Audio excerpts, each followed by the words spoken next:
Hi guys, welcome to another video, and just doing a bit of tidying up around the farm today, and I'm checking out some ground for the pigs. So let's take a look. I'm just in our woods here, and we've got about 1.5 to 2 acres of woodland here on the farm, and it's just going to make perfect habitat for pigs. And I can just see, you can make out here, these are definitely deer tracks. You can see telltale sign of deer there, and there's no sign of them coming into the farm, so that tells me my fence is doing a good job. There's actually loads of trails of them passing through here. I've never yet seen a deer on the farm, but they're definitely around here. This is going to be beautiful for the pigs.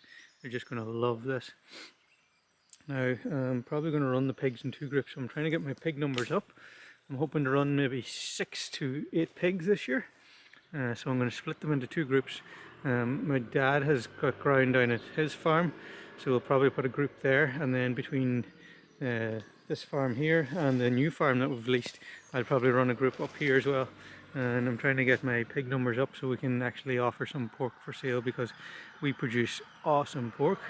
I just can't get the numbers up to really have any readily available, so that's my plan this year, is to get my pork numbers up. I'm hoping to get the weaner pigs probably in the next 2.5 weeks. I think I have them scheduled to get them. We use a landrace Duroc cross pig, and we find it's just perfect for outdoor rearing, and still gives us good yield. And we'll get them in sometime in March. We'll keep them inside for 1 to 2 weeks so we can train them to the electric fence, and we can just get to know them, get them comfortable, and then they'll be outside then until they're one bad day on the farm. You can just see this woods down here. They're just going to love rummaging through this, and they're also going to help because this wood, as you can see, this timber, a lot of it's dead standing timber in that. So I'll probably try to come through here and start taking down some of the dead trees, and the pigs are going to they're going to rotivate the ground, so that's going to really get any new life going. So it's going to really help kickstart this woodland area. You can see that looks like, not sure what kind of fowl that was. I think it was a pigeon. And there's some nice big trees like this guy as well. But I haven't been back here much. My plan is to eventually put a path through here so we can kind of come through here. A nice little trail for anyone who comes to the farm, they can come down around here. So I've always been fascinated by the moon and the stars, and this Christmas Neve got me a really awesome Christmas present. It's a pretty good quality telescope, and if we flick off these lights, I don't know if you can see, but the moon is just here. So I'm going to get the telescope out, see if we can get a few pictures of it. It's a pretty beautiful starry night. The moon's almost full. I need to check. It's pretty soon. And I think the moon really has a lot of important things to do with farming. A lot of animals will give birth close to the full moon, and it's got a massive part to play in the farm.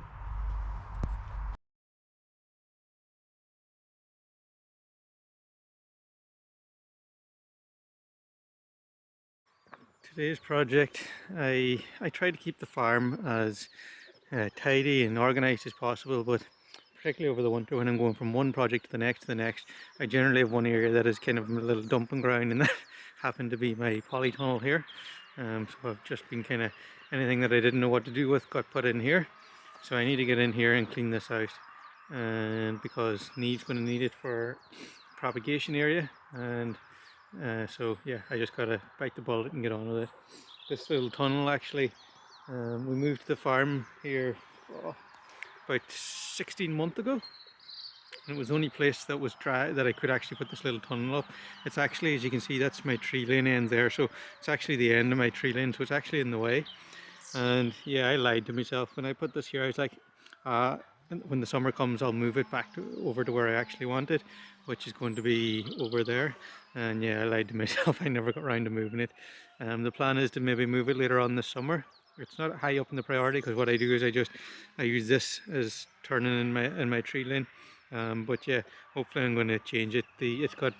Plastic's got pretty beat up, with chickens and turkeys and sheep, so I'm probably going to move it and put new plastic on it hopefully late in the summer. But for now I'm just going to get it cleaned up, get everything organised. I like a nice organised farm. It's Sunday and technically the garden is kind of a hobby thing for us, so I can work on hobby things on Sunday, not so much working on the farm. I try to take time off from the farm on Sunday. So yeah, I'm just going to get all this organised now and then start with getting a propagation area. So we're going to put in maybe a heated bed and then just a covered bed and an area where we can seed up trays.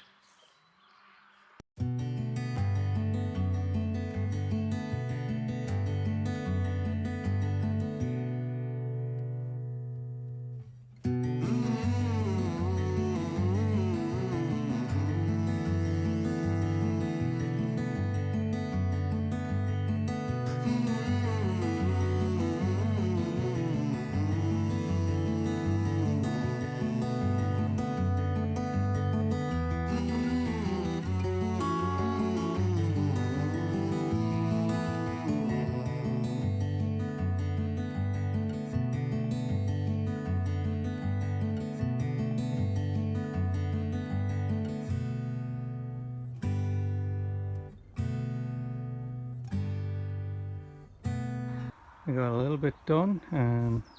So I've put in this bench. This is all pretty much recycled stuff. This is going to be our propagation bench. We got to get it cleaned up, maybe painted a little, but we can put our topsoil up there, or put our potting mix up there and do all our seeding on that. This is going to be a heated bench. These are old feeding troughs I had. This was the installation you seen me take out of the grain store. So just reusing all that. I'm going to put a bit of plastic over this now, and then we'll fill it with some sand. And I've got a heat cable. I just don't have it here. It's down in Dad's farm. I'm going to run the heat cable through here, and then we'll maybe cut some insulation for across the top as well and make a proper good job of it so we can cover them up at night. And still got loads of stuff to clean out, but getting there slowly. What are you doing, Neve? What have you got there? Herbs. What herbs have you got? This one's coriander. Coriander. What else have you got? What are these guys here? Tomatoes? Some tomatoes, so they're getting a bit laggy, so they need to go in the pots. And got parsley and chervil. It's just giving them more room and food to grow. Good stuff. That's it for this video, guys. Just a short one. I suppose one thing I was thinking of, I suppose this is kind of what we do in our downtime, and it's one thing I suppose a lot of people say about farming. Oh yeah, it's going to be really busy in the summer and then you've all winter to have downtime. It's not really the case when you're starting out farming. Well, I know for us anyway, in our context, we tend to push really hard in the winter time, just as hard as the summer. But I don't envisage it being that way all the time. You know, we just want to grow the farm to where we want it to be, and I think that's why we work pretty hard in the winter time. So we've got lots of projects on, so it just keeps going. But I enjoy it. You know, I've got loads of energy, so it doesn't bother me. But just want to put that out there for people that think, you know, you can get into this type of farming, go hard during the summer, do very little during the winter. It works. You can make that work. But if you want to build a diverse farm, you probably have a lot of projects that you want to get through in the first couple of years. So the first couple of years can be busy, and then it can fall into that. I mean, you can set it up that you do that way, but I think maybe if you're building a diverse farm, it'll be a lot slower growing. But that's just how I choose to do it. And again, everybody sets it up whatever way works for them, and I think that's a great idea. So I'll see you in a video soon, guys.